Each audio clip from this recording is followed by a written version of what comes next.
I'm from Atlanta. I'm like, she was in Atlanta? No way! Oh my gosh. Does your husband work on it too? That's amazing. I've always wondered, do couples carpool together?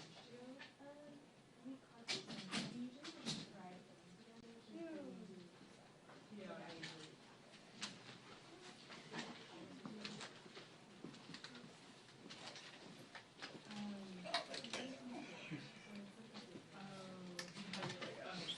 I'll tell you 5 minutes later.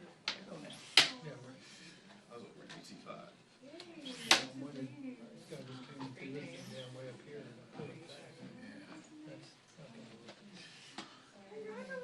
And usually it's put back. No, I'm just Pull it back even more, I think, because you're gonna have people. right.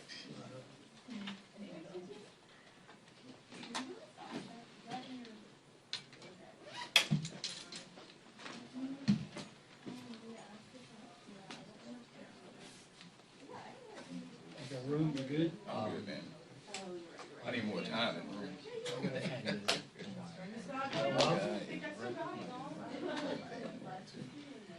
It's way too long, because we lost this year.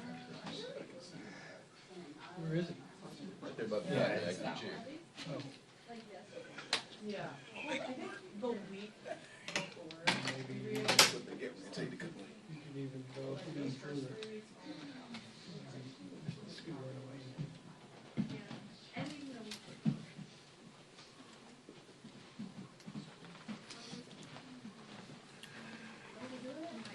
Thank you.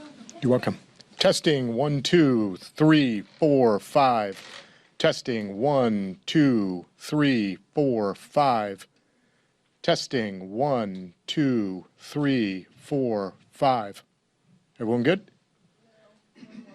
Testing 1, 2, 3, 4, 5, 6, 7, 8.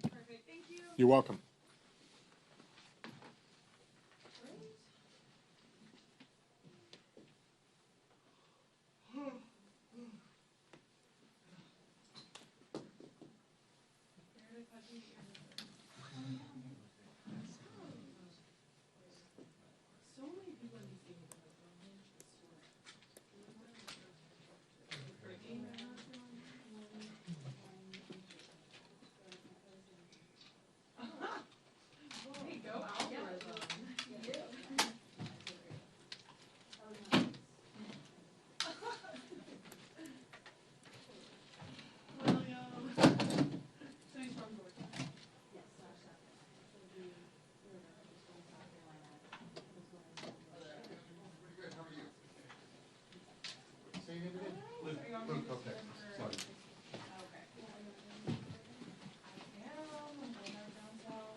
So first day, yeah. So there's a speaker list on the lecture. You want me to take a picture of it so that you know who's who? Mm-hmm. Just saying you knew. That's incredible. Do they do that at most of these? Most of the press conferences they do. I Okay. mean, there's no guarantee. Let me see. There's only one atypical. Okay. Bring you up on the rim 4, the cuts camera position. In this room, you could be crawling around the floor. And that's this is Scotty Applewhite, you know him? Yeah. He's usually there. You can cross along the back as long as you're low. You can be on the sides. Pretty easy going in. The lighting's pretty good. Yeah. Ruth Johnson, okay. Just helps me remember things. Not as simple as they. Yeah, probably, whatever. Okay. Are you, you doing this regularly before, or what? No, so I've worked. I'm a Gotcha.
and you met the 4 people on the staff of the photo gallery, of the press photography Let me hear you gallery. again. I think I met 3 of No, them. you met, yeah, not 5, everyone's in 6, 7, today, 8, not 9, sure. I 10, don't think 1, 2, 3, 4, Trish is 5 not in now. today, I don't think. I saw Jeff and I saw Matt. Yeah, I met them both. 1, 2, 4, 5. And then, so the stairs there, we're allowed to shoot on the stairs, Small right? of this, and I don't Which know what stairs? it The is. ones right on, anywhere, yeah, any of those, you mean the stairs? The circle The ones. circle ones, oh, yeah, sure, no problem. Oh, okay. No restrictions. And then you can use a flash there. Okay. I mean, it's just that you can't use flash in hearings, most presses you can't use flash, I mean virtually everything. Probably outside, but nobody ever, never seen anybody do that. It might make sense for film, because sometimes the sun's in a bad position there. It can be pretty ugly there, quite what time of day it Can you is. get a second? And then, That's just you may 1, have 2, had 3, some, 5, 6, 7, 8, 9, 10. some, you think they've Can you had hear it media if it's training. down here? Some Is that look, because That's that's fine. I should 45 probably degrees not left, have it or right, here. and then Well, left. That's fine. You don't have to put it right on the I'll- phone. You know, It's okay, thank you. I mean, I'll get this you sorted out. think they would eventually get the feedback, they'd see what they look like and say, oh, that doesn't look good. But I'm not in charge. Yeah, that's a good, you know, job at, down the line a little bit is selling yourself as a. No, I would never, The game was way I just know from the photos I get, like what I prefer Got versus so much that. Anyway, game good luck, with feel free to lines, questions. back at way Yeah, back at absolutely, it's great to meet you, thank you so much for taking checked it. in, Oh, my and like, pleasure. that's great. And now it's like it's in, Very good. it's like it's in some auto mode or something, I don't know. I don't use this a lot, but Right. I'll get into it. Down in front, please. That- Right. You wanna be, We'll get no, ready. so- I don't know, but it sounds like a. Yeah, They asked if it could be moved forward. Is there any way that we can figure it out? Just do what you gotta do, it's okay. All right, perfect. Thank you. Yeah, absolutely. I just want to make sure you're on the page. No, no.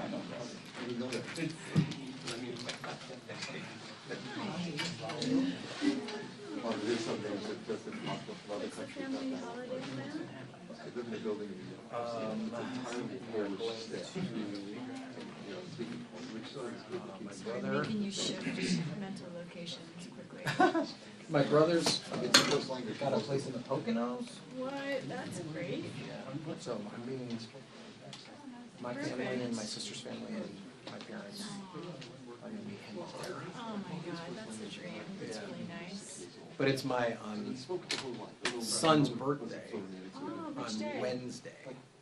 So sometimes his birthday's on Thanksgiving. This Wednesday. Yeah, not this Wednesday, on Yes, next that's Wednesday. Oh. 26. My mom's Yes, 24. thank birthday. Yeah. So yeah, A so birthday giving. sometimes we call it Luke's Giving, because his name is Luke. And he has it. But it's always complicated to do his birthday around that, so we're gonna spend Wednesday in Hershey. Not, we're not gonna go, Oh. but there's other stuff to Wait do. a second. That seems almost mean. Wait, you're gonna go to He doesn't wanna Hershey? do that. Oh, We he offered. doesn't. Oh, okay, then, all right. He was like, it's gonna be too cold. But I've heard that it sounds like pretty cool. Yeah, it's cute, yeah, it's a cute. Okay. So we're like, he wants to go to the movies. This is like his day. That's fine. And then we'll go to the Poconos Wednesday night. But I have to be at work at noon. So we're gonna spend the night Thursday night, we'll drive back. And then drive it back. Where'd you grow up? Yep. Noon's better than 8, but still. Yeah. Which will be fun though. Yeah, it sounds great. My brother-in-law has a bunch of like dirt bikes and four-wheelers. There's a bunch of trails Come on. by my brother's house, so. Well, you know, like, it was big. So does your brother-in-law have to like Big take a expensive. trailer and bring them, or do they just? Yeah, he has a trailer. Alright. Yep, he's got a whole operation. Right. Yeah, my nephew who's 17. Nobody ever goes back to the old Yeah, country. is like really into Well, it. nowadays, These kids are riding electric dirt bikes. Yeah, yeah. They're insane. They have as much power as like a regular dirt bike, but they're electric. Yeah. And he's really Got a little bit of a There's kids, I mean, parents in our neighborhood riding one of the kids guys, thinking they're like said that bicycles. it's orange. And they have like, they're really, and like they're doing wheelies down the side. Oh, yeah. No, they're like, they can go 40, 50 miles an hour. It's crazy. Yep. Okay. Yeah. But because of the bikes, like I've been like, things are focused. Right. Okay. Thank So, you know, the interesting thing about the electric scooter that my neighbor found out? So apparently, your homeowner's insurance won't cover any accidents related to electric scooters. Unless you get you can buy a rider. Yeah, but it's expensive, right? Isn't it expensive? Yeah. Electric scooters, Rider. your homeowner's insurance. So what, the reason my neighbor found out about this is because his son was on his electric scooter and like, typical like 8th grade idiot boy, they were having a contest how far they could go on their scooters with their eyes closed. And he smashed into the back of some person's car. Shocking that would happen. But got like really messed up, like had a concussion and everything, and also messed up this guy's car. So they found the guy and they said, listen, this is your car. It's like a Darwin Award. Yeah, totally. But they tried to submit it to insurance, and the insurance company's like, nope, that's not covered. So then, I mean, it ended up, it was only like a couple $1,000 to fix the guy's car. No, but you know, I mean, it wasn't like 30 grand. Well, yeah, still has the parent. Right, but like if you, you know, you could do something a lot worse, you know. So they sold it, they got rid of it. Now, if your kids aren't idiots like my neighbor. All is well in the neighborhood. Take that into consideration.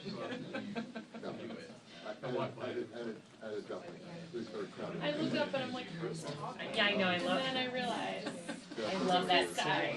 Yeah, that's really funny. I mean, I don't love it, our neighbors. If you knew this kid, you would be surprised. Your kid doesn't hang out with them? No, they hang out. Oh, not do the lines. My son wouldn't do that. You tell them to not follow their example. It's kind of known that you don't follow Macy's example. It had to be like a good amount of damage for someone to think, oh, I should check if my homework. Oh, yeah, no, it was like they messed with this guy's car. And his son had to go to the hospital. That's not funny, that's terrible. We can laugh about it now. I think about some of the dumb stuff I did when I was a kid. Yeah, no, unfortunately, I get my car inspected in New York, because they go usually fine. Give me the benefit of the doubt, but they find is legitimate. Okay, and that they just good at looking and trying to find what to do. So, this can be the Right. benefit. And my mom came in because we were friends over the night, and she was like, My husband grew up in like rural Michigan, and they literally would go teenagers at the time. My father, I think, did Had that to go around and fix him back over in the this day. huge pulley, like in the mower, and like just like swung him around, and he like I knew him. No, oh, that was good. No idea. Oh, yeah, that was terrible. Yeah. They were like, yeah, let's just tie. It was like a rope around his belly, like it was crazy. Yeah. Oh, it's very odd. It's very odd. And other people seem not standard. But it must have been very generic function. End this whole charade.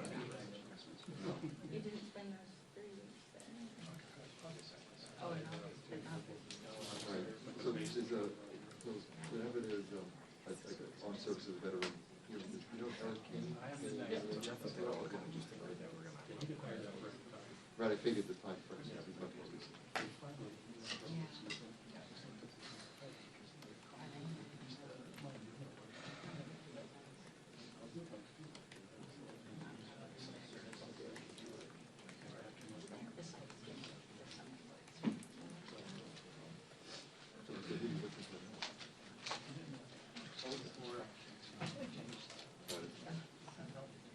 You're familiar with the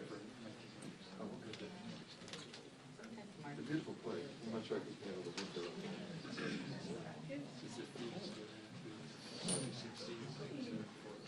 Like a blue collar.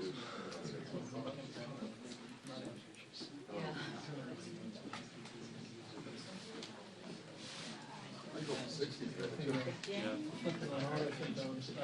No, I get that. Yeah, I get it. Fine, okay. me too. Vacation.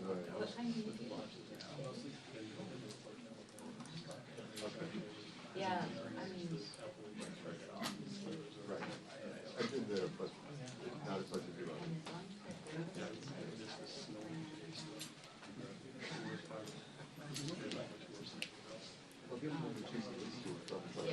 relatively, down here from Florida.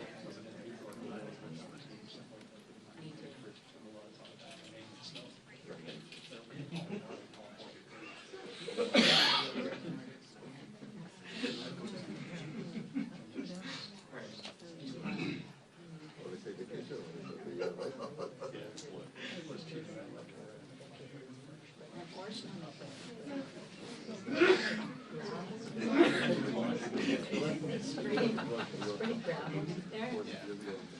I was paying about twice that per month my garage, and that was even really close to unslot it out, so it's very expensive. You're looking so fancy. Yeah. And it's like far. Yes.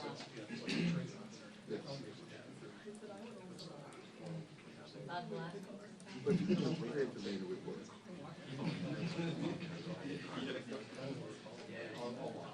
I mean, not the vacation I talk about, it's here.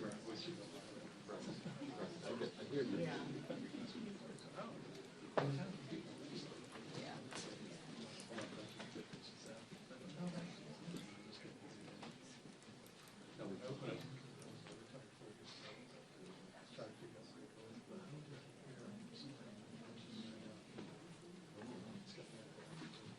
What work do you do?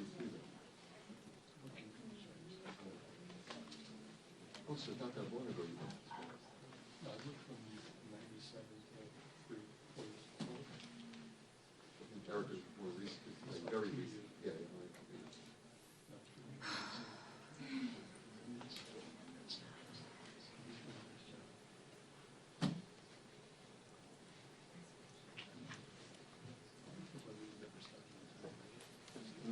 Occasionally, but not out of the rule. Sure. Well, I guess there's a lot of people. Yeah. I didn't get here till like night. Yeah, I got that same thing. I realize that I'm not very competitive compared to some of the things you had. They will file before I even first caption. Even before they get hit to the editing day, there's this. Jackson's always with one, and then Beckett just is something before that. Right, so that's good for file, stop, I mean, right.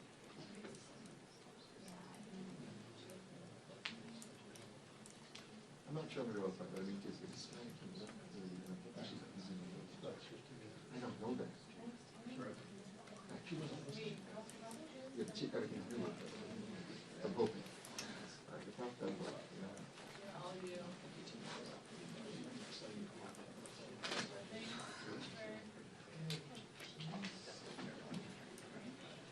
well, sometimes the press is with the, oh, I had, I got that, the mobile, I had local.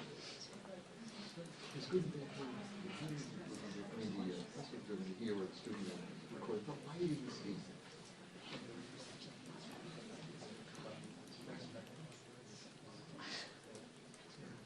It's very low.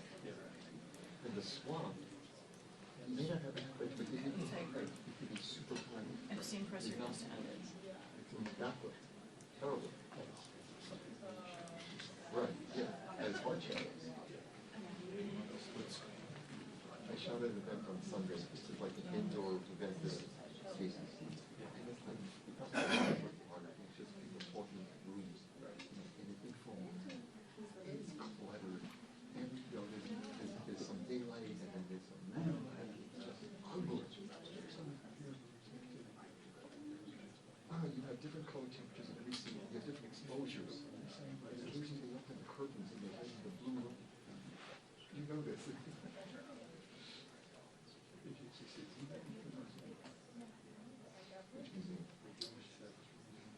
Oh, the Capitol building. Yeah, but they're in New York. Nice job. It's not huge, but it's very nice.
stuff like that. Museum of illusion. I have to look that up. No, I haven't heard of that. Pop-ups. I haven't find a word yet.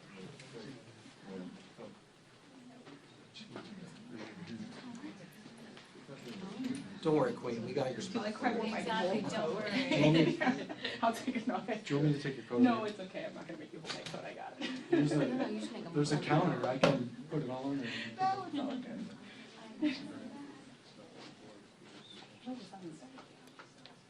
He's probably waiting for the other one to start.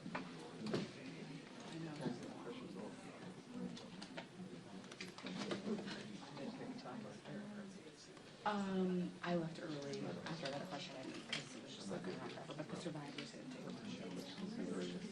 Oh, they didn't? They said they didn't want to take questions.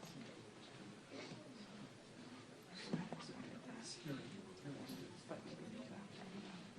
Well, sometimes that.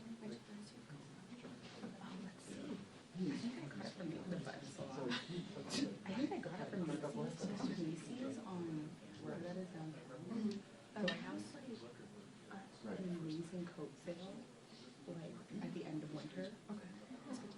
Like I got this coat for like $100. It was like it's like amazing, which is like so really expensive, but like it was like yeah, that's like really good. They have a really good coat sale. I know. Yeah. Color, yeah, I know. I know. The good news is like at least they're long last. I was just gonna say, like, I should do that because Peter has to run the beat. I thought that he was over to take like these TV. He has a lot of speakers, right? Yeah. It's probably just.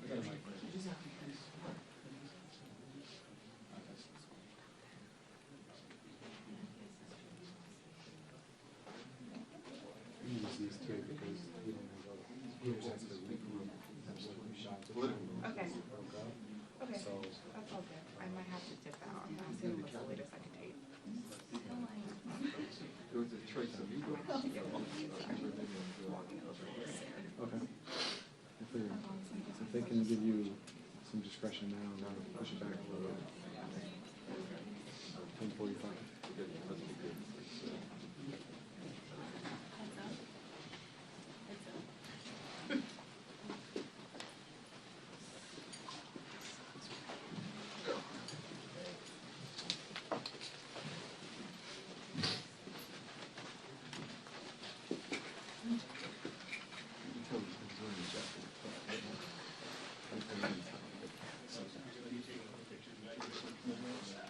I fortunately don't. I've never been to the White House pool. There you expect me to wear. I'm not the pool.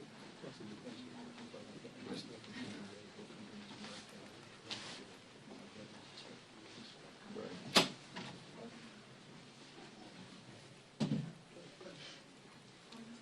Hey.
I'll say 1 minute or something. But the thing is, at the end, when first he gives a speech, you know, his notes, and then at the end it's Q&A, so you get like 2 chances right now.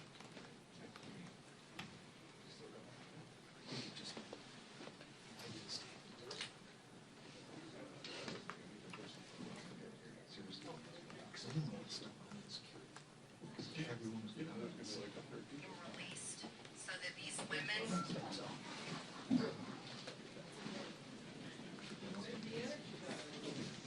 Probably going to be soon.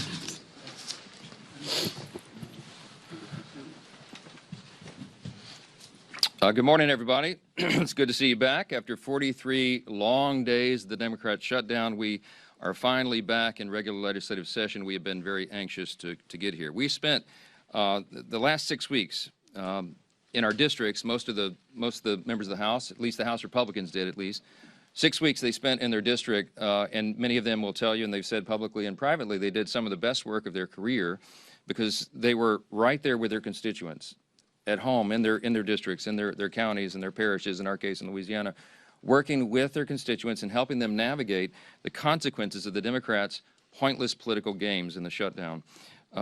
They did some really important work. And we are ready and eager now to get back to the legislative session work, the other side of this job, so that we can deliver on our promises to the American people. The Republican Party has been doing this, and we will continue. We're going to continue to reduce the cost of health care. We got big plans to do that. We're going to continue reducing prices and the cost of living for American families. And, of course, to finish the rest of the appropriations government funding process.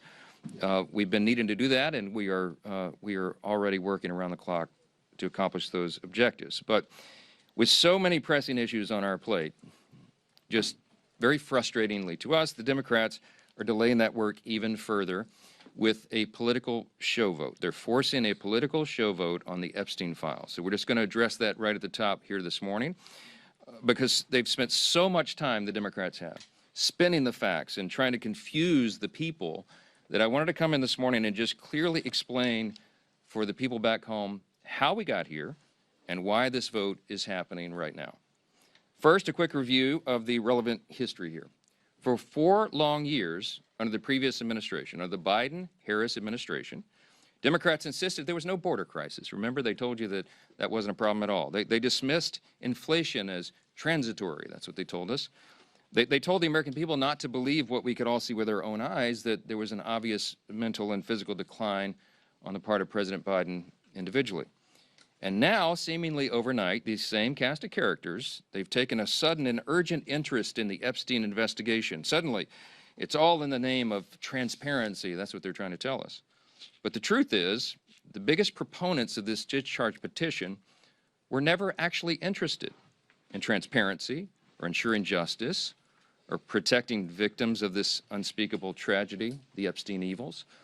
And how do we know that?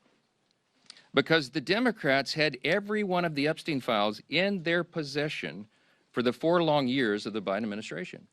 The Biden Department of Justice had the files the entire time.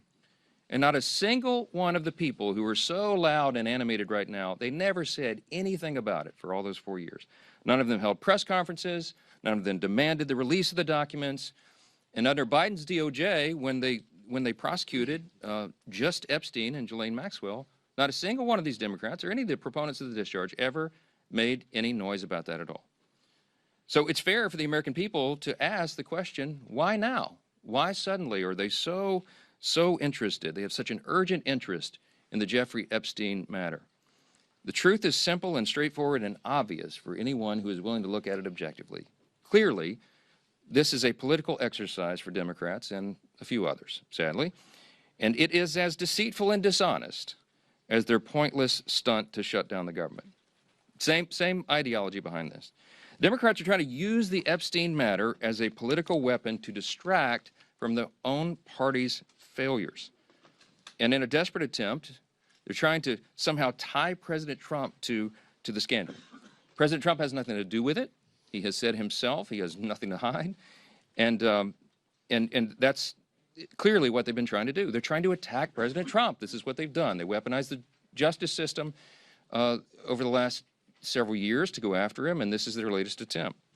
And they don't have a platform or a principle to defend on the Democrat Party side, so they put all their eggs in this basket. And that's why you hear endlessly about Epstein, Epstein, Epstein. Everything's about Epstein. Now, this was an unspeakable tragedy, we said that. And we have great compassion for the victims. And I'm heartened that I met with the victims. Our House Oversight Committee members met with the victims, and they deserve justice. It has been too long delayed. Not just justice for what they were made to endure, but also we need answers on why it took so long for the Department of Justice itself to do that job under previous leadership. Republicans, meanwhile, are working in earnest to deliver transparency to the American people, and we're working to do that in a responsible manner that does no further harm to these innocent people and the victims who have been wrapped into this. There are a few key facts here that everybody needs to understand. First, I mentioned the House Oversight Committee doing its work. That is a bipartisan effort. They are already producing far more than the discharge petition even anticipates. Chairman Comer is our chair of oversight. Some of the biggest bulldogs in Congress serve on that committee, you all know, and I've mentioned this so many times. They have been, on the Republican and Democrat side, they're deeply dug in. They've been working around the clock. They worked even through the government shutdown, and there were tranches of documents that were released even over that period. So far, by last count, it's over 65,000 documents, Epstein file documents, that are now out in the public for everyone to review. That includes tens of thousands of pages from the Epstein estate. And that includes Epstein's flight logs, his personal financial records and ledgers, his daily calendars, and so much more. And none of that is even written or included in the discharge petition. So in other words, the Oversight Committee is doing far more than the discharge even anticipates, and the most valuable information thus far has come from the Epstein estate files. That was produced because of the work of the Oversight Committee that is doing that in a professional, robust manner, using the full subpoena authority of the U.S. Congress. From the very beginning, our side has been insistent that this matter must be handled very carefully and with the utmost caution and care for the victims. We want maximum transparency. We have always been about that. We want every single person who had any scintilla, there's any scintilla of evidence that they were involved in the Epstein evils, they need to be brought to justice, and it should have been done a long time ago. We need to find out who those people are. But in the meantime, you have to remember there are real people's, innocent people's lives at stake here, and young victims who don't want to be dragged into this political game because it could hurt further what they've already endured. They would be made to suffer more harm if Congress is not careful in what we're doing. And unlike our very important work that's underway in the House Oversight Committee, the Democrat-led discharge petition would carelessly dump thousands of documents without proper protections for the innocent. I brought a chart in here this morning. I want to illustrate for you what we are concerned with. Now, I was a federal court litigator. The members of our House Judiciary Committee, Republicans in particular, have many of these concerns. You have Chairman Jim Jordan and attorneys like Chip Roy, who's running for Attorney General of Texas now. You have Brad Knott, who's a former federal prosecutor, many members on the committee. Andy Biggs is running for governor of Arizona. They're lawyers, and they understand that the way the discharge petition was drafted is haphazard and dangerous. This is why we have been opposed to this point, okay? And I could be here for a long time going through all the details of it, but the big concern we've all had all along is that the House bill, if it's passed in its current form and it was signed into law, it is dangerously flawed. And our problem and our frustration is there's no way for us in the House to amend it or correct these problems because the authors of the discharge will not allow it. And that's one of our great frustrations. Let me just very quickly, we have a legal document that the lawyers, we have all drafted to explain all this, but let me give you five quick, maybe the top 5 concerns about it, and there are more. But as drafted, the discharge petition, it fails to fully protect victim privacy. I'm going to read you an excerpt out of our legal document we put together to explain all this. Congress should give the Attorney General broader authority to redact all the victim information. The discharge doesn't do that. This would prevent the release of information that could be used to unmask victims who have chosen to remain anonymous. Now, you have some very brave women who have come forward and put their names and faces out there and done press conferences and explained that justice is overdue, and our hearts go out to them, and they are heroes. but you have as many as 1,000 women, by some of the accounts, who may be caught up in this. And the vast majority of them have not come forward, probably for obvious reasons. They don't want to be unmasked. But the discharge petition doesn't have adequate protections. It risks re-victimizing those who were trafficked and exploited. And the courts have recognized this concern, by the way. I'll read you a quick excerpt. On August 20th of this year, Judge Richard Berman of the Southern District of New York issued an order denying the DOJ's request to release Epstein grand jury materials, noting, quote, names and identifying information of victims appear in the subject materials, unquote. Judge Berman then quoted a letter related to the victims' concerns, which stated the following, quote, transparency cannot come at the expense of the very people whom the justice system is sworn to protect, unquote. And importantly, the judge quoted a letter from one of the victims. In the proceedings, she is named as Jane Doe 2. She said this is one of the victims, quote, I beg the court to make sure it is of the utmost priority that in any sort of release, all and every detail that could possibly reveal our identities be redacted. The victims of Epstein's evils deserve that protection, and the discharge does not currently provide it, okay? Number two, the discharge petition could create new victims, okay? Because it requires the DOJ to release information even in cases where the DOJ or the FBI has already reviewed it and determined it is not credible, it is false information. Doing this and requiring this to come out could ruin the reputations of completely innocent people, such as those who have may just have known Epstein but knew nothing of his crimes, or whose names he exploited. Think of this, innocent people whose names he exploited and used to try to get close to his intended victims. Their names may be in these files, and they had nothing to do with this. And so by just haphazardly releasing it, you're going to destroy their reputations. Releasing information containing the names of innocent people would subject those innocent people to a guilt by association. It would create an entirely new group of victims who have no means to clear their names. That's a concern of Congress, and it should be. It should be. Number three, the discharge in its current form fails to prohibit the release of child sexual abuse materials. That is a term of art. It's called CSAM, okay? It's defined in the U.S. Code. The discharge is so haphazardly written because, remember, it's just a political exercise for these guys. They don't seem to care about this, but they cited the wrong section of the U.S. Code. So when they say that we don't want child pornography to come out, child sexual abuse materials, of course, we don't want that released. They wrote this thing so quickly that they cited the wrong section. So you know what that means? It means that it doesn't really bestow any real legal authority on the Attorney General to redact those materials. And that would compel the DOJ to release that stuff into the public. Every single person in this room knows that's wrong, and you should stand against it. But that's what the discharge says. Number four, it jeopardizes the future federal investigations of the United States. Why? Because the discharge only allows the Attorney General to redact limited portions of records that could publicly identify individuals who were promised confidentiality. In this scenario, you're talking about whistleblowers, you're talking about confidential informants who came forward and gave information and evidence in exchange for agreeing to have their identities not revealed. Violating confidentiality, imagine the chilling effect that would have on future investigations. Who's going to want to come forward if they think Congress can take a political exercise and reveal their identities? Who's going to come talk to prosecutors? It's very dangerous. It would deter future whistleblowers and informants. And the release of that could also publicly reveal the identity, by the way, of undercover law enforcement officers who are working in future operations.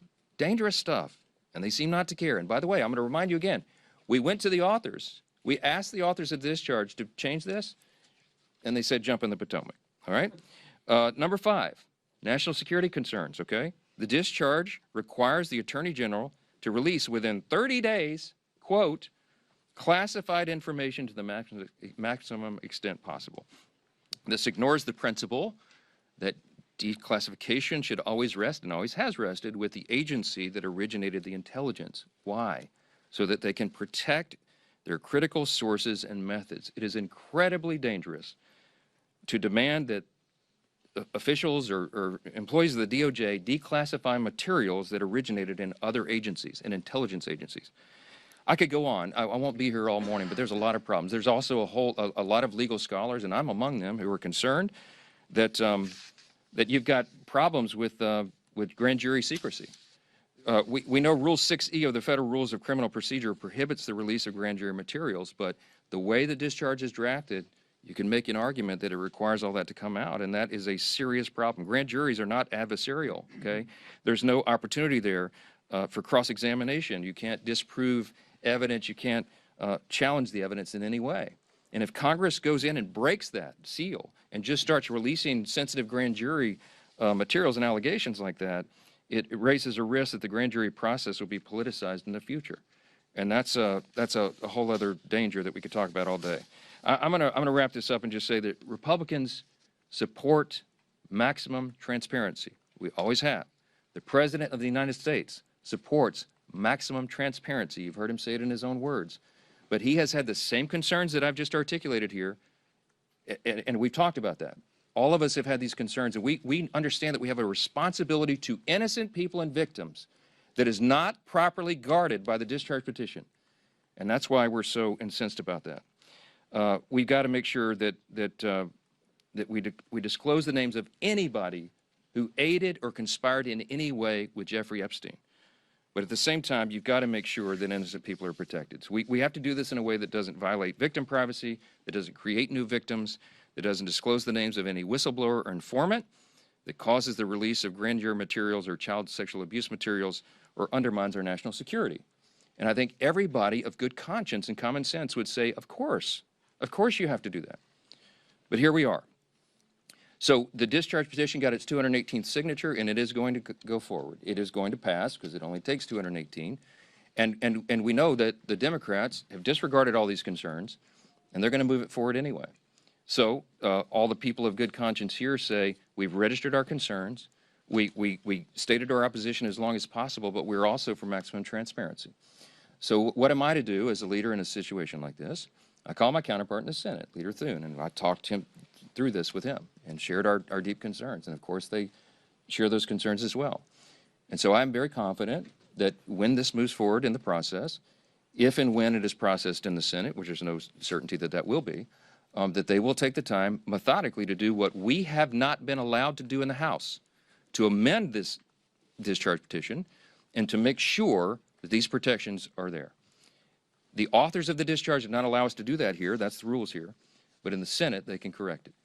So under that circumstance, because of that, we know there's serious deficiencies. We know that the work of our colleagues in the Senate can address that and will. They're very conscientious and concerned, as we are, about all this. As we've insisted from the very beginning, Republicans are the only party trying to make a material difference in ensuring maximum transparency. Oh, by the way, I'll just tell you, I put the bill on the floor for unanimous consent last Wednesday night. And guess who objected to it? The Democrats, okay? If this is so urgent and they were so concerned about getting this done and seeing justice be done and all that, they would not have blocked the request, okay? This is about politics. They blocked our unanimous consent motion to expedite their bill and made us waste all this additional time so they could have a show vote today. Republicans are ready to get the job done, to move forward so we can continue to get on to these important issues of dealing with what the American people demand and deserve for us to deal with. And so I want to leave you with this thought. Everybody should think long and hard about who here is acting truthfully, honestly, and in good faith. It is not the Democrat Party that has obfuscated and blatantly lied for the last 4 years about all these things. It is not the Democrats who shut down the government for their own selfish political purposes. It is not the Democrats who blocked the passage of this discharge a week ago because they wanted to have a political moment. It is the Republicans who are acting in good faith, and I believe the American people are going to see that and understand it. I'm going to vote to move this forward. I think it could be close to a unanimous vote because everybody here, all the Republicans, want to go on record to show they're for maximum transparency, but they also want to note that we're demanding that this stuff get corrected before it is ever moves through the process and is completed. I sincerely hope my Democrat colleagues will show the same level of urgency and enthusiasm when it comes to tackling the real issues facing the country that we got to get to, and that's what we really wanted to talk about this morning. Affordability issues are real, and the Democrats themselves created the crisis. Remember, over the last 4 years of the Biden administration, they spent like drunken sailors, and when you throw a bunch of new money into the system, it makes inflation rise, right? Republicans are ready and eager to continue our work to clean up the mess that the Democrats made. We've been doing that already, and we're going to continue to do it. Joining the leadership team this morning to discuss our record-setting success and our continued efforts to bring back affordability, to lower the cost of living, to lower the cost of health care, and have abundant American energy are two of our Republican colleagues who are leading the charge on this issue. And Chairman Brett Guthrie, you'll hear from in a moment, from Energy and Commerce, will speak with you, and Congressman Nick Begich of Alaska, great state of Alaska, is going to address it as well. But I'll first turn it over to our chair of our conference, Lisa McLean. Thank you. Well, good morning, everybody, and welcome back. So let me start with this. House Republicans will not allow Democrats to distract us.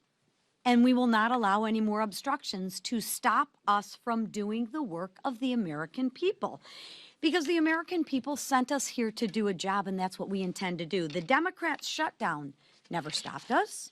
The countless witch hunts against President Trump never stopped us either.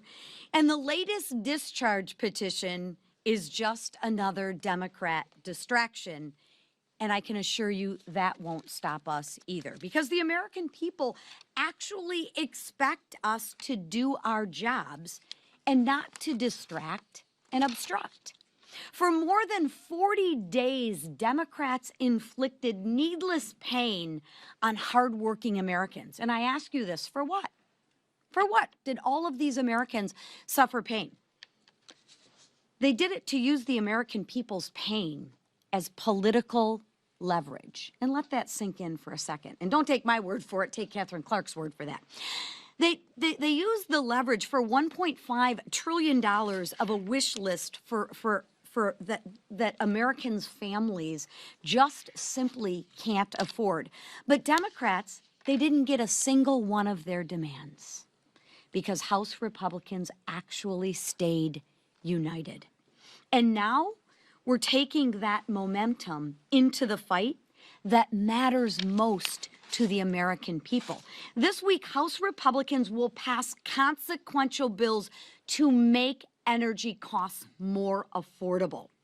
Bills that will lower energy costs for hardworking families, bills that will build on the work that we've achieved to unleash American energy that we passed in the Working Families Tax Cuts. Bills that increase energy production, which you'll hear from Representative Begich and Chairman Guthrie, that cut red tape and drive down prices for every single American. And contrast that to what will the Democrats do? They will almost certainly vote no. But ask yourself why. Why? It's because their radical left won't let them vote yes. So again, Republicans want to bring down energy costs. That's why we will vote yes on the bill. Democrats have a lot of talking points, but their actions will say no. We don't want to bring down energy costs for Americans, and they will vote no, right? So at some point, y'all need to ask the Democrats, when will your actions match your words? Because they don't. The contrast is crystal clear. Republicans will always fight to make energy more affordable for the American people. Now, the Democrats, they'll talk about it, but when the rubber meets the road and they have to vote, watch how they vote. They will absolutely vote no. So while Democrats prioritize the wishes of their radical base, we will keep moving forward with our agenda that actually lowers costs for the American people, forward with solutions that makes America affordable again, and we will move forward with the momentum the American people entrusted us with. Because House Republicans aren't here to play politics, or we aren't here to obstruct or distract. We're here to deliver affordability and low cost. We're here to drive down energy costs, and we're here to make America more affordable again. And with that, I will bring up our chairman, Mr. Brett Guthrie. Thank you. Appreciate it. Good morning, everybody. Thanks for being here today. It's an interesting time. It's a challenging time, but an extremely interesting time in the American energy industry. If you look at the last generation, we've had a generation of flat generation. We've had a generation of flat demand. And so those have worked and made people be comfortable because we were deindustrializing in our state. So that's not the proper path, the way that we have to take. So what are we seeing now? We're seeing a pent-up demand for energy. We're seeing it because of the growth in our industry, the reindustrialization that's coming because of President Trump, and also the growth of AI and data centers that are coming. And so what's important, we have to address this for the cost of the American people. If you think about it, if you have flat generation and increase in demand, what's going to happen? We have to expand access to American energy. We have it, it's in abundance, we can produce it, and we have to deliver it, and we have to make it where people can use it. It's also a geopolitical battle. AI is either going to be won by us, who's going to control the data that flows around the world, is going to be the values of America, is it going to be the values of China. It's a geopolitical battle that we're in. And we know what not to do, because you can look at Europe. Europe and Germany, their energy prices are 3 times ours. Could you imagine competing in the world if you set your energy prices because of decisions your government made to be 3 times the power of ours? The people in the AI industry have no doubt that America can win this battle. They say we have the brain power. Americans have the brain power. We have the money. We have the capital to invest. What they don't have is access to the energy. And the roadblock to the access of energy is getting permits and being able to move energy forward. So this week we're going to work on 2 bills. One, this is actually on fuels and gasoline, is refineries. We haven't built a new refinery in America since the 1970s. So Bob Latta has a bill to look at our refining capacity. You can drill all the oil you want and have all the gas you want, but if you don't refine it, make it to products people use, then you still have a shortage and limit. So we have a refinery bill before us.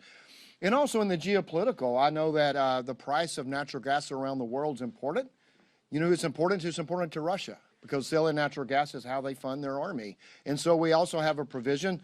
Joe Biden, during the height of the invasion of Ukraine, put a ban on natural gas being exported out of our country, and where the Germans were begging for it. I was in a meeting where high-level officials were begging for our liquid natural gas, and so August Pfluger has a bill to reverse any future administration from doing that. We want energy dominance. We had it in the big, beautiful bill.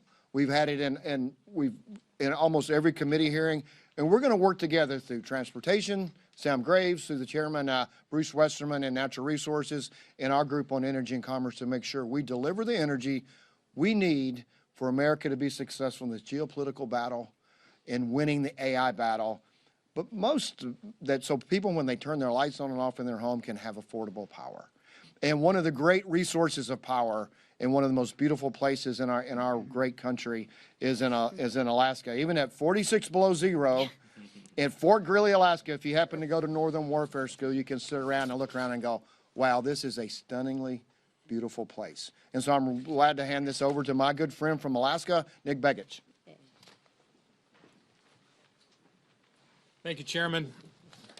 You know, it is cold in Alaska. It is in 46 below is not as cold as it gets. It can get minus 70 or worse. You know, every product in America is an energy product. Whether you're producing that product, whether you're sending that product to a grocery store, whether you're going to the grocery store to pick up that product, whether you're going to visit family for Thanksgiving, you're expending energy. And if we want to address affordability in this nation, the best way to do that is to address the fundamental cost of energy. If we're going to do that, we've got to produce more of it. And I happen to be from the great state of Alaska, where we do have abundant natural gas, where we do have abundant oil reserves. But in the previous 4 years, under the Biden administration, we were not allowed to access those important resources for the American people. In fact, under Joe Biden, there were more than 70 executive orders and actions that specifically targeted Alaska, preventing us from developing the oil and gas resources of the state and the critical minerals that we're hearing so much about today. Today's bills help unlock the resources of Alaska for the benefit of the American people, and do so in a durable fashion. In the National Petroleum Reserve of Alaska and the 1002 area of our North Slope. That's 20 million acres unlocked for the benefit of the people of this nation. And I want to thank the leadership team who has prioritized affordability in this country again, who understands that affordability begins with resources and our ability to add value to those resources. Alaska is ready to be a part of that solution, and I'm proud today to introduce these bills, get them passed, and send them over to the Senate. Thank you, and I turn it over to our great whip, Emmer. Thank you. These days, anti-Trump temper tantrums seem to be the Democrat Party's MO. Instead of helping us, Republicans in the House, the President in the White House, and the Senate majority, instead of helping us secure our border, cut taxes, and make life more affordable for the American people, Democrats have shown time and time again that they're more interested in opposing President Trump and his successful agenda at every turn. But their obstruction and partisan games will not deter our efforts to deliver countless wins for the American people. This week, House Republicans are returning to Washington with a packed agenda, full of promises kept. Where the Biden administration and climate alarmists stifled our nation's energy production and caused prices to skyrocket, House Republicans and President Trump are restoring America's energy security and ensuring affordability. Where Democrats put violent criminals above innocent Americans, Republicans are ensuring our communities are safe from dangerous offenders. And where Democrats chase headlines and mislead the public, Republicans are actually pursuing transparency and justice. The contrast could not be more clear. Republicans govern, Democrats obstruct. We already passed the largest middle-class tax cut in American history with absolutely no help from Democrats. And that was just the beginning. Now, as you see, that we're back from this ridiculous, needless shutdown caused by Democrats, we're moving full steam ahead to make up for the days that they have taken away with their delusional shutdown. And with that, I'll turn it over to our leader, Steve Scalise. Well, thank you, Whip. And it's good to be back. It's good to have the Democrat shutdown ended and the pain, the suffering that went on for way too long finally be over. And now to see the House back doing its business. And of course, we missed a few weeks, and so we're making up for lost time. We have a very robust schedule this week. As you can see, a full 5-day work week. We're going to be working and having some late night votes. Today we have 3 vote series going into the night, and our members have rolled up their sleeves and are ready to get back to work too. The committees are going to be meeting into the night this week and beyond to catch up and get back to focusing on those issues that we've been fighting for this entire Congress, and that is fighting for those families who have been struggling under the failed Biden agenda. All we saw under the Biden and Democrat agenda was higher costs for families, higher inflation, higher interest rates, open borders, chaos around the world. And President Trump has reversed that quickly. As you look at all of the things that this president has done, working with this Congress, we have been focused on fixing the problems that Biden created and then really setting a new course, getting this country back on track, lowering costs for families. You heard Chairman Guthrie and Congressman Begich talk about this great energy agenda that we're continuing to deliver on. Of course, in the Working Families Tax Cut, so we had a lot of provisions in that bill, in fact, that Congressman Begich himself brought forward to open up areas in Alaska. I walked the Alaskan pipeline in Section 1002 of the North Slope, and to see all of the ability to produce energy in America that had been shut down under Joe Biden. We couldn't even produce the energy we know we have here in America because of stupid policies by the Biden administration. And we've been reversing that. Many of those provisions that Congressman Begich campaigned on, he already delivered on in the Working Families Tax Cut, but there's more to do. And so we're bringing some of those bills to the floor this week. You're going to see the Department of Interior probably this week, hopefully in the next 2 weeks, roll out their 5-year leasing plan for the Gulf of America.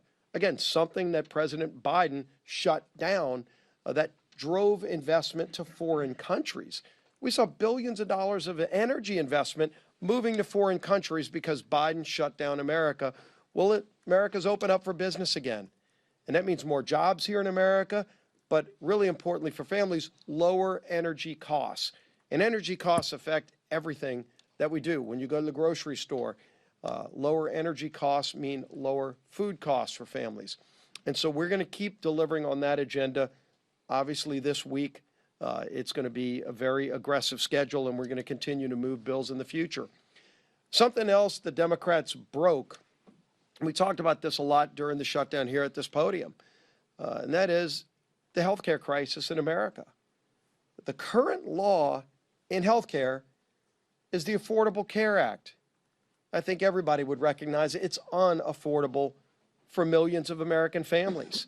And yet they have dumped more families into that plan, and the cost increase are evident. 80% increase in costs for families since Obamacare passed. And yet, as the Affordable Care Act has failed to work for families, Democrats continue to try to shove hundreds of billions of dollars more into that failed program, and not giving relief to families, but giving COVID subsidies to insurance companies. That's what Democrats were fighting for. You saw President Trump today saying, one of the things we want to do as Republicans is give those tax credits to families, not to insurance companies like Democrats want to do, but to give it to families. We've been working before the shutdown with our three relevant committees, Chairman Guthrie's committee in Energy and Commerce, Chairman Jason Smith in Ways and Means, and Chairman Wahlberg over in Education and Workforce. The three committees that work on healthcare policy to focus on legislation that would actually lower costs for families and give families options so they're not trapped in the Unaffordable Care Act policies that drive up their premiums. And so we've brought bills. We had some of those we talked about in the working families tax cuts that didn't make it all the way through the process. We're going to be coming back to that. We moved PBM reform last year, very bipartisan bill that Chuck Schumer sat on because he and Democrats don't want to lower costs for families. We do. And we're going to keep bringing those bills over the next few months. We're working with all of our members. We talked about it again today in conference. But we've been working on it for months. We've been bringing bills to the floor.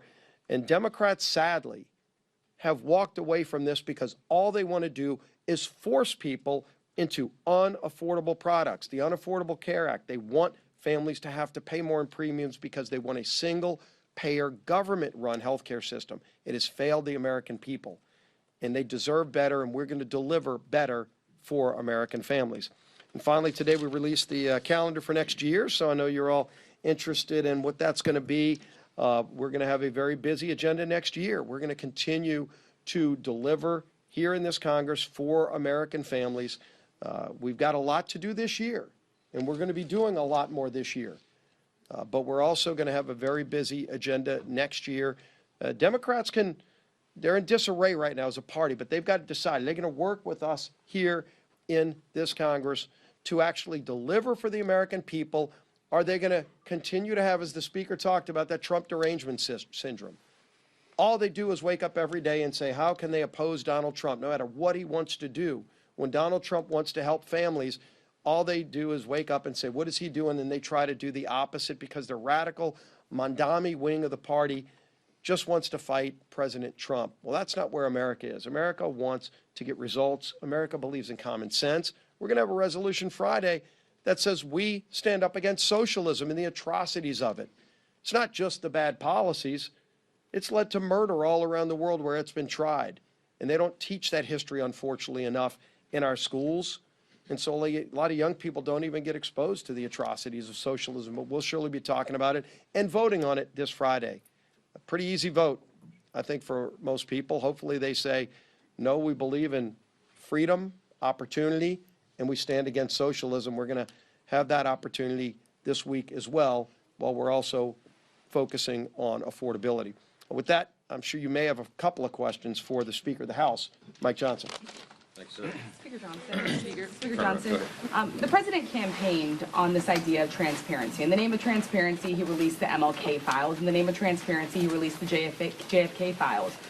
Why not, in the name of transparency, call on the president to just release the full Epstein files? He doesn't even need Congress to have this vote.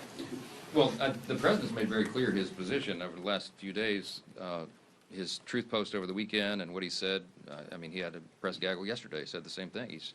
He says, release all the files. He's been saying that. What he was counting on and what we were insistent upon is using the processes of Congress, as I've explained here in great detail this morning, to do it in the right way so that it's not haphazard. And Congress has a role to do that. The Oversight Committee is the appropriate place for this to be done, and that is what is happening right now, as you've all seen.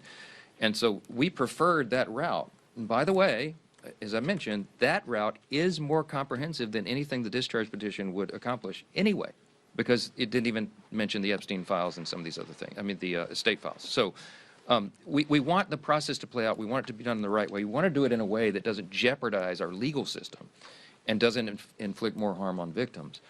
And the president is resolute on that, as we have been, and that's why we opposed this gambit from the beginning. Yes. Speaker, do you acknowledge that by voting for this distribution today, that is a reversal for you, that you could have put this on the floor months ago and may not have even needed to have a discharge petition if you had supported it months ago?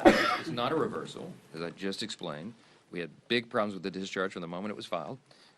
We talked with the authors. There was lots of people that went and pleaded with them to fix it so that everybody could be together, because we've been for maximum transparency. But again, there's a reason you have rules and processes here to ensure that this is not done haphazardly. And I was not satisfied with that. But I've been for maximum transparency from the very beginning. We wanted the process to play out. So, yes.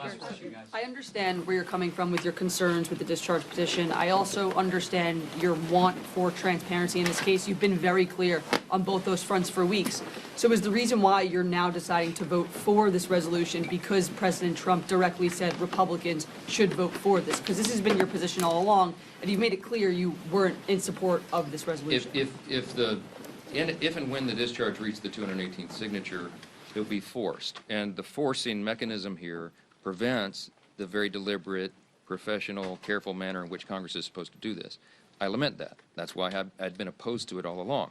But having now forced the vote, none of us want to go on record and in any way be accused of not being for maximum transparency. So the only intellectually consistent position to have right now, the only way to ensure that both those things are true at the same time, is to allow for everyone to vote their conscience and to go on record to say, of course, we're for maximum transparency. Now, I'll tell you, there's a handful of Republicans, Judiciary Committee members, and a few others who are really struggling, as I have been, about whether or not they could even vote yes today because of this, because we don't have an absolute guarantee that this will be fixed in the Senate. I have a high degree of confidence in that, and that's why.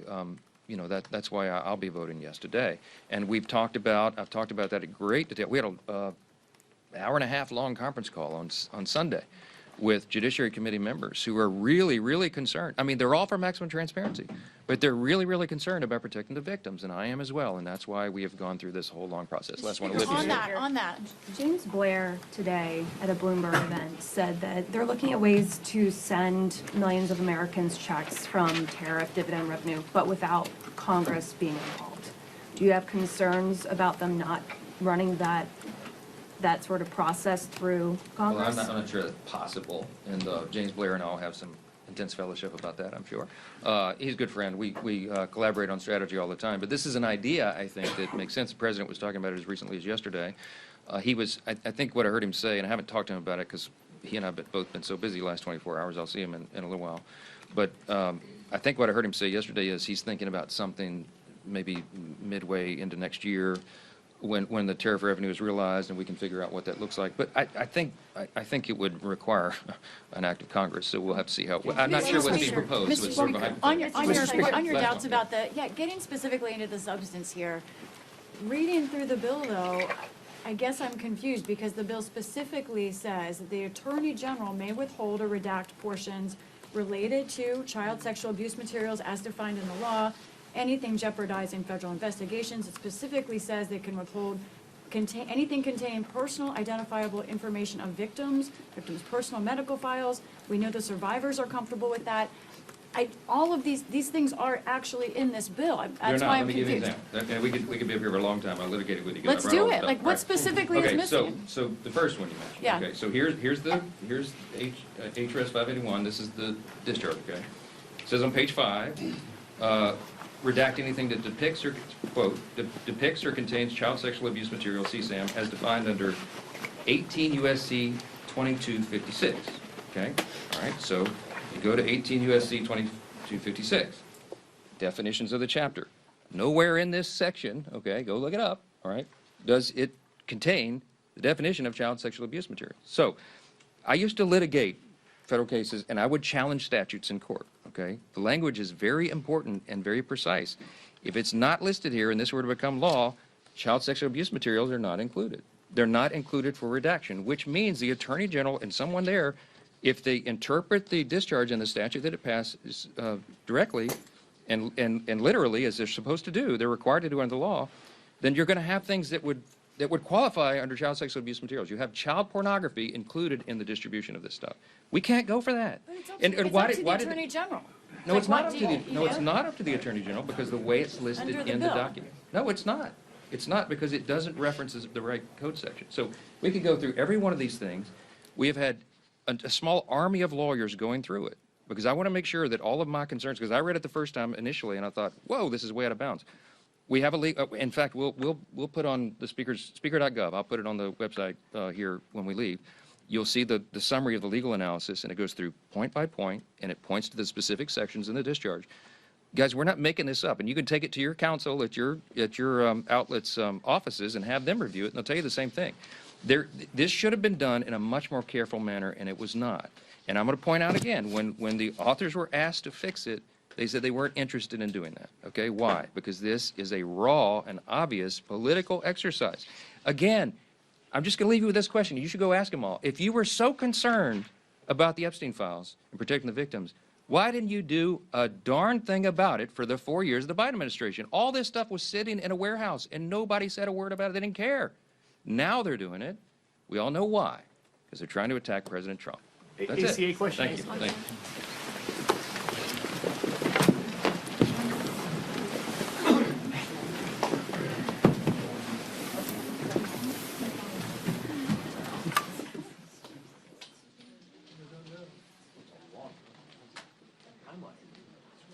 Then tell us the law that's supposed to be.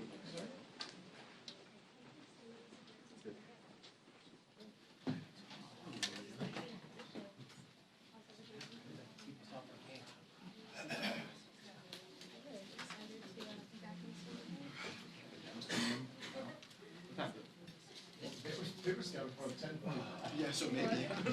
Who knows?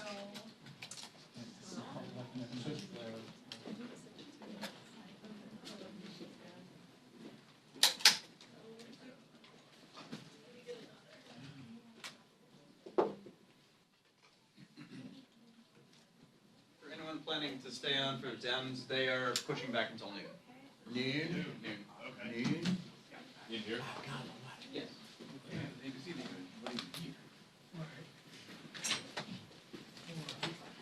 Chase the speaker.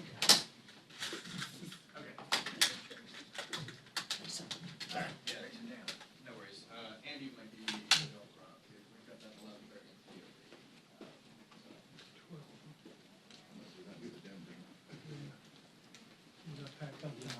Okay. Right, I'll leave it up. I'm gonna pull mine down so they have to make a decision. Yeah, mine's down.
Jay, you have to leave at 1? Did you Oh, leave at you're 1? right. Yeah, it's like that.